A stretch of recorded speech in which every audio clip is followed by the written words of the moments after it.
आज दिनांक 2 मे 2025 रोजी आपण APMC police Thane हद्दीमध्ये Navi Mumbai police आयुक्तालयामध्ये आमचं जे सध्या अभियान चालू आहे कोम्बिंग ऑपरेशनचं, त्याचा भाग म्हणून आम्ही APMC police station, crime branch, त्याचप्रमाणे आमच्या झोन 1चे अधिकारी म्हणजे आम्ही एकंदर 30 अधिकारी आणि 100 कर्मचारी अंमलदार असं मिळून आम्ही कोम्बिंग ऑपरेशन आज आमचं सध्या पार पडत आहे।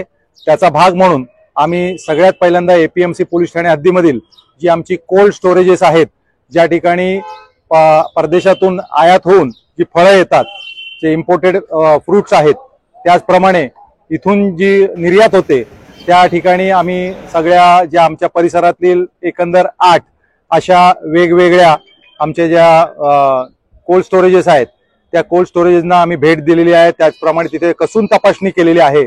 तिथे असलेल्या ज्या गाड्या येतात, ज्या म्हणजे मोठे कंटेनर्स असतात रेफ्रिजरेटेड, त्या कंटेनर्सच्या तपासण्या केल्या रॅन्डमली। त्याचप्रमाणे आतमध्ये असलेलं जे काय कोल्ड स्टोरेजेस आहेत त्यांच्या आम्ही तपासण्या केल्या। तिथे असलेले कामगार आहेत, तिथे असलेले व्यापारी आहेत, त्यांची सुद्धा आम्ही कसून चौकशी केली। त्याचप्रमाणे आम्ही फ्रूट मार्केट, त्याचाच भाग म्हणून फ्रूट मार्केट या ठिकाणी सुद्धा म्हणजे आम्ही इथे असलेले 2 गोष्टी आहेत याच्या प्रामुख्याने। एक म्हणजे कुठे आम्हाला ड्रग्स वगैरे सापडतंय का, किंवा बांगलादेशी घुसखोर नागरिक किंवा कुठल्याही दुसऱ्या देशाचे घुसखोर नागरिक मिळत आहेत का, याच्यासाठी हे अभियान आमचं आजचं होतं। आमचा कोम्बिंग ऑपरेशन चालू आहे, आता सुद्धा ते चालू आहे।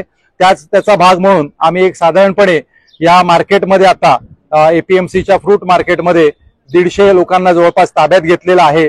त्यांना त्यांच्याकडे त्यांचे असलेले म्हणजे नागरिकत्वाचे पुरावे हे आता त्यांचे तपासले जातील, आमच्याकडून तपासले जातील, क्राईम ब्रांच कडून तपासले जातील आणि त्याप्रमाणे त्यांच्यावरती कारवाई करण्यात येईल।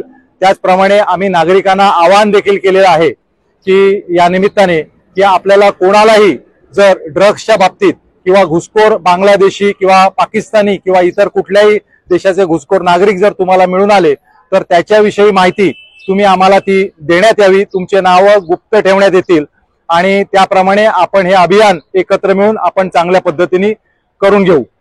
जय हिंद, जय महाराष्ट्र। आम्ही आता एक सुमारे 150 संशयितांना ताब्यात घेतलेले आहे, त्यांच्याकडे तपासणी सुरू आहे।